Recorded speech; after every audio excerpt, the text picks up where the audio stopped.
ഹാറ്റോൾ അങ്ങനെ നമ്മുടെ മോർണിംഗ് സെഷനൊക്കെ കഴിഞ്ഞ് എല്ലാവരും എനർജറ്റിക്കായിട്ട് ഉത്സാഹഭരിതരായിട്ടിരിക്കണല്ലേ.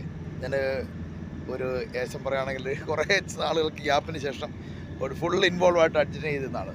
അപ്പം നമുക്കത് എന്താ പറയണേ, ചെയ്യുമ്പോൾ അത് ചിലപ്പോൾ നമുക്ക് ചെയ്യാൻ സാധിച്ചു. ചെയ്യുന്ന ദിവസം നമ്മൾ അതിനോട് ഫുള്ള് ഇൻവോൾവ് ചെയ്യും. സാറേ എന്ന് പറഞ്ഞാൽ ഇന്ന് പറഞ്ഞത് നമ്മുടെ പേഴ്സണാലിറ്റി ഡെവലപ്മെൻറ്റിനെ കുറിച്ചുള്ള കാര്യങ്ങളാണ് പറഞ്ഞ് സംസാരിച്ചത്. അപ്പോൾ സാറ് പറയുന്നുണ്ട് ലിമിറ്റേഷൻസ് എന്ന് പറഞ്ഞൊന്നുമില്ല. കാരണം നമുക്കറിയാം ഒരു കമ്പ്യൂട്ടറിൻ്റെ അല്ല ഇൻ്റർനെറ്റ് തുടക്കത്തിൽ ഉള്ള ആളുകൾക്കറിയാം. കാരണം ആ സമയത്ത് ഡയലപ്പ് എന്ന് പറഞ്ഞായിരുന്നു നമ്മുടെ നാട്ടിലൊക്കെ. ഡയലപ്പ് BSNL അന്ന് നെറ്റുള്ളൂ.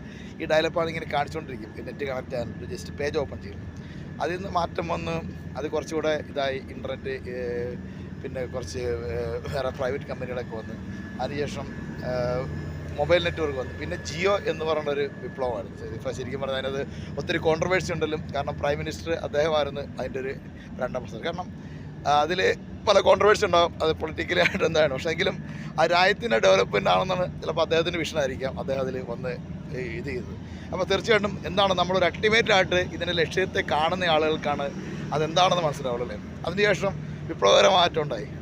ഇൻ്റർനെറ്റ് ഭയങ്കര സർവീസ് ഭയങ്കരമായിട്ട് കുറഞ്ഞ്, കോൾ റേറ്റ് കുറഞ്ഞ് 230 ആ റേഞ്ചിലാണ്ടായിരുന്നു. അൺലിമിറ്റഡ് കുറച്ച് ഇൻ്റർനെറ്റിൻ്റെ ഡേറ്റയും പ്ലസ് അൺലിമിറ്റഡ് കോൾസും ആയിരുന്നു. അപ്പം ഏറ്റവും ചീപ്പസ്റ്റായി ഇന്ത്യയിലെ ഇൻ്റർനെറ്റ് സർവീസ്. അപ്പം നമ്മളതുപോലെ തന്നെയാണ്. ഇപ്പോൾ ഇന്ന് സ്പേസ് എക്സ് അദ്ദേഹത്തിൻ്റെ ഇലോൺ മസ്ക് അദ്ദേഹത്തിൻ്റെ എന്ന് പറഞ്ഞാൽ സ്പേസിൽ സിറ്റി പണിയുക എന്നുള്ള സ്പേസിൽ അദ്ദേഹം പറഞ്ഞാൽ അവിടെ ഒരു വേറെ ഒന്നും എഫക്റ്റ് ആകത്തില്ല. അതുപോലെ നമ്മൾ പറയുന്നുണ്ട് നമ്മുടെ റോക്കറ്റ് ഇവിടെ വിക്ഷേപിക്കുകയാണെങ്കിൽ റോക്കറ്റിന് ഇന്ധനം വേണ്ടത് ഈ ഭൂഗുരുത്വാകർഷണം മറികടക്കാനുള്ള നമ്മുടെ ആ ഭൗമ ഉപരിതലത്തിൻ്റെ ആ ഒരു റേഞ്ചിലാണ്.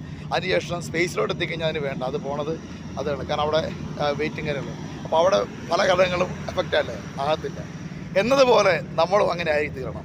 അൺലിമിറ്റഡ് ആയിട്ട് ചിന്തിക്കുക അല്ലേ. തോൽക്കാൻ ഞാൻ തയ്യാറാണ്, ജയിക്കാനായി ഭയമുള്ളതും ചെയ്യൂ. ജയപരാജയങ്ങളില്ലാതെ മാനദണ്ഡങ്ങളില്ലാതെ കുറ്റബോധമില്ലാതെ നമുക്ക് തുടരാം. മരണം എനിക്ക് പുല്ലാണ്. വിധിക്കാനും വിധിക്കപ്പെടാനും ഉള്ളതല്ല ജീവിതം.